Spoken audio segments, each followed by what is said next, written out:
A wise Buddhist once said, "Nothing ever goes away until it has taught us what we need to learn." Whether you're spiritual or not, you can agree that pain has taught us what we need to know in life. This week on Kevin's Classes, we're going to take a look at how we learn through pain.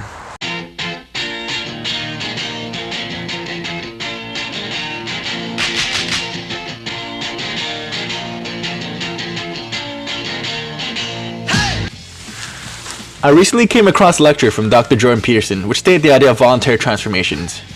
Essentially, we as human beings are very curious and we want to learn as much as possible so we experience less pain the next time around. However, it has to be in a rate that's tolerable for us to learn and understand. Think about it at a time when you were a kid, you'd be almost touching everything. Of course, you touch a stove once, you burn yourself, and then you never do it again. And that's how you learn. Let's look at more complex ways that we learn. Take dating, for example. You go on too many bad dates and you swear off dating for life. Or you keep going on really bad dates just because it's too painful to accept that you're not a very good dater. But of course, once you do go on a few good ones, you see a very successful rate and your brain begins to change itself and rewire itself to things that are successful. You get to look for cues and more ideas of things that work better and you can take them on for your next date. Why this happens is because your brain actually shuts off under high stress, pain, or anxiety.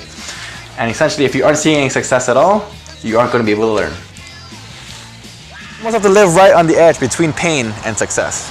Because that's how I learn through life, through pain. And if you aren't seeing success, then well, you're not going to have a lot of fun doing that either. And if you aren't experiencing pain in your life, you're going to be a very disillusioned person when you grow up. I particularly like lectures from Jordan Peterson just because I think he's a very interesting person.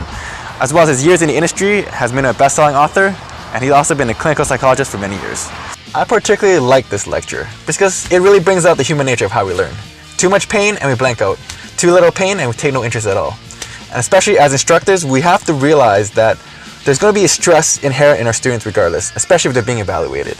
But at least if we have control of the temperature of the stove, then maybe we can make things a lot better. Using this idea of voluntary transformation, you want your students to get as close to heat as possible and make them understand that pain is a part of their growth. Like Jordan Peterson said in his lecture, you make a mistake, you learn from it, and you don't do it again. Pain is always a part of growth. Especially from where I come from, the corporate training world, what can be applied to one machine or procedure can be applied to another one. So I suggest to all my students, make as many mistakes as possible so you'll never repeat them for future instances. Of course, to apply this principle in one of my classes, what I would like to do is give out an exam before the actual lesson is taught. Of course, not a real exam, but just one for fun, just so students can experience that it's okay to fail, as well as they can use their own previous experiences as well as their knowledge from other courses that they might have taken and apply it here and see how far they get. This method that I call going in blindly will increase their tolerance for pain, make them better learners, and see what they have known from previous lessons and apply them here.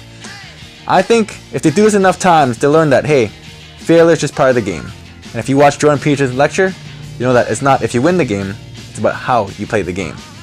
This is Kevin's Classes, and I'll catch you later for next time.